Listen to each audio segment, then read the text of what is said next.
राम कहे, कृष्ण कहें, ओम कहें, कोई भी नाम है वो निश्चित रूप से सक्षम है। नाम के माध्यम से समाधि और समाधि के माध्यम से मोक्ष। अब पढ़े गीता और नाम ले हरे कृष्ण कृष्ण कृष्ण हरे हरे राधे राधे। कोई बात हुई या? बालकों का खेल बना रखा हमने, भगवान की तरफ जरा भी ध्यान नहीं दिया। गीता जी में है कहीं ये मंत्र, फिर जाप किस लिए कर रहे हो? नमस्कार, आप देख रहे हैं आध्यात्मिक डिबेट चैनल पर आध्यात्मिक ज्ञान चर्चा। दो संतों के बीच में, एक तरफ हैं श्री ज्ञानानंद जी महाराज जी और दूसरी तरफ हैं संत रामपाल जी महाराज जी। दोनों आध्यात्मिक धर्म गुरुओं के विचार आपको इस वीडियो के माध्यम से देखने के लिए मिलेंगे। तो आज के वीडियो का टॉपिक है समाधि मेडिटेशन। हरिओम, हरे कृष्ण, राधे श्याम, राधे राधे, ओम नमः शिवाय, ओम भगवते वासुदेवाय। इन मंत्रों से क्या हमारा मोक्ष हो सकता है? तो आइए आध्यात्मिक ज्ञान चर्चा को आगे बढ़ाते हैं और जानते हैं श्री ज्ञानानंद जी महाराज जी के विचार। जी ये भी आपसे जानना चाहेंगे कि समाधि अभ्यास यानी कि मेडिटेशन, राम, हरे कृष्ण, हरिओम आदि से मोक्ष संभव है या नहीं?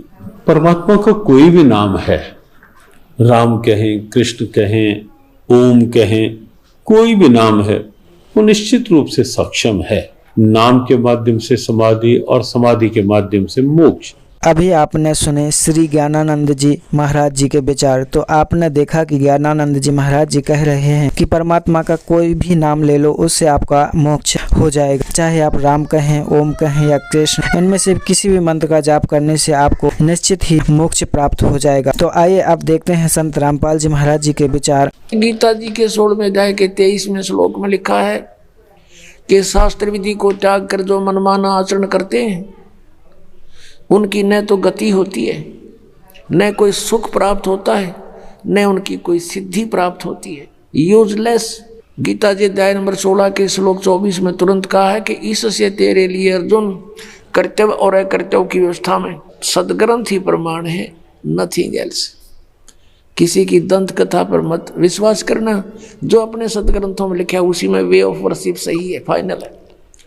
अब जैसे ये श्री कृष्ण जी के पुजारी पवित्र हिंदू धर्म में जितने भी पुण्यात्मा हैं, अब गीता जी को सिरोधार्य मानते हैं और नाम जपते हैं, हरे राम हरे कृष्ण राधे राधे श्याम मिला दे, ओम नमः शिवाय, ओम भगवते वासुदेव नमः, एवं नमः। ये पता नहीं कितने मंत्र बना रखे। गीता जी में है कोई मंत्र ऐसा? गीता जी में फाइनल फैसला कर रखे है। गीता जी अध्याय नंबर 8 के श्लोक नंबर 13 में कहा कि ओम इति एक अक्षरम ब्रह्म व्यवहारण माम अनुसमरण ये प्रयाति तदंदेहम सयाति परमाम गति। मुझ ब्रह्म का, माम ब्रह्म, मुझ ब्रह्म का केवल ओम इति एक अक्षरम, ये ओम एक अक्षर है, नथिंग एल्स, और कुछ नहीं। उच्चारण करके सिमरण करता हुआ जो अंतिम श्वास तक, शरीर छोड़ने तक इसका सिमरण करता हुआ छोड़कर जाता है, यह प्रयाति तदंदेहम सयाति परमाम गति, वो परम गति को प्राप्त होता है। ओम से मिलने वाली परम गति, ओम से मिलने वाली श्रेष्ठ गति कौन सी है? ब्रह्मलोक प्राप्ति, क्योंकि ओम ब्रह्म का मंत्र है। गीता जी अध्याय नंबर 7 के श्लोक नंबर 18 में गीता ज्ञानदाता ब्रह्म श्री कृष्ण जी में बोल रहा है। वो कह रहा है कि मेरी गति में ये उदार आत्मा है तो अच्छी, लेकिन ये मेरे वाली घटिया गति में ही आश्रित रही। ओम से मिलने वाली जो सुविधा है, मोक्ष है, जितना कहते यो तो व्यर्थ है, घटिया है, अनुत्तम है। अनुत्तम क्यों है? क्योंकि गीता ज्ञानदाता स्वयं कह रहा है 4 अध्याय के 5वें और 9वें श्लोक में, दूसरे अध्याय के 12वें श्लोक में, 10वें अध्याय के दूसरे श्लोक में, अर्जुन तेरे और मेरे बहुत जन्म हो चुके हैं, तू नहीं जानता मैं जानता हूं। तो इसी से दे के जन्म मृत्यु ब्रह्म की भी और पुजारी भी फिर दुखी जन्म और मृत्यु जैसा दुख नहीं पृथ्वी पर। इसलिए गीता ज्ञानदाता 18वें अध्याय के 62वें श्लोक में कहता, अर्जुन तू सर्वभाव से उस परमेश्वर की शरण में जा, उसकी कृपा से ही तू परम शांति को और सनातन परम धाम को प्राप्त होगा। अब पुण्यात्माओं 17वें अध्याय के 23वें श्लोक में गीता जी में स्पष्ट किया है कि उस सच्चिदानंद घन ब्रह्म की पूजा यानी तत्ब्रह्म, उस परम अक्षर ब्रह्म की साधना का 3 मंत्र का जाप है, उसको प्राप्ति का। ओम तत्सत, ओम ब्रह्म का सरपुरुष भी कहते हैं इस ब्रह्म को, और तत् अक्षर पुरुष का वो सांकेतिक है, और सत जो है परम अक्षर ब्रह्म का। इनकी मजदूरी करनी है। इन तीनों की साधना से ही परमात्मा प्राप्ति, सतलोक प्राप्ति होगी।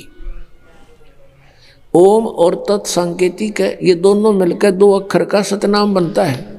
और तीसरा वो सार नाम है जो सत कहा है गीता जी अध्याय नंबर 17 के श्लोक 23 में। तो कहने का भाव ये है कि हम साधना करने का खूब कोशिश की हमने, अब पढ़े गीता और नाम ले हरे कृष्ण कृष्ण कृष्ण हरे हरे राधे राधे। कोई बात हुई या? बालकों का खेल बना रखा हमने, भगवान की तरफ जरा भी ध्यान नहीं दिया। गीता जी में है कहीं ये मंत्र, फिर जाप किस लिए कर रहे हो? परमात्मा का विधान है ये। हमने गीता जी के अतिरिक्त, वेदों के अतिरिक्त किसी की भी आदेश की पालना नहीं करनी है। यदि हम परमात्मा के विधान के विरुद्ध किसी की आज्ञा का पालन करके साधना करते हैं तो वो शास्त्र विधि को त्याग का मनमाना आचरण है।